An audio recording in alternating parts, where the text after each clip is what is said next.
Hi everyone, thank you so much for joining me today. My name is Whitney Kometz, a nutrition educator out of CCE, Chenango County, and today I'm going to be making a quick and easy apple cinnamon muffin for you to try. So in my bowl here, I do have my dry ingredients, half a cup of flour. You could do a quarter cup of a whole wheat flour and also a quarter cup of all-purpose, but if you don't have any whole wheat flour, using half a cup of all-purpose is completely fine. There's half a cup of quick cooking oats in here. Instead of 1 cup of sugar, I only did half a cup of sugar for this recipe. We don't really need all of that extra added sugar. There's half a tablespoon of baking powder and then half a teaspoon of cinnamon. And I did put a little bit more cinnamon just because I do prefer cinnamon in my recipes. So here's my dry ingredients, my 2 wet ingredients.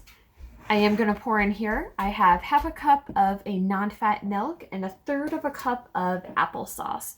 So I'm going to put this right in here to our dry ingredients.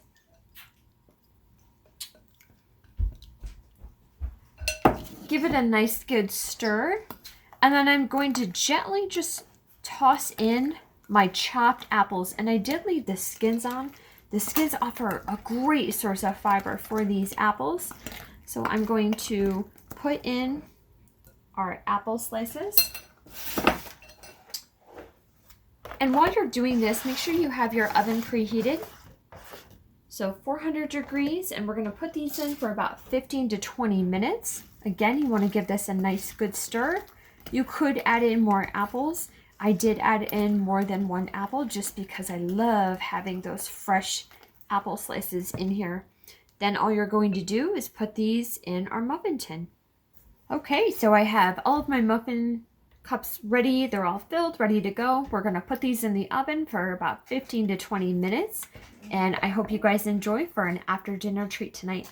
Thank you so much, and I hope everybody has a great day.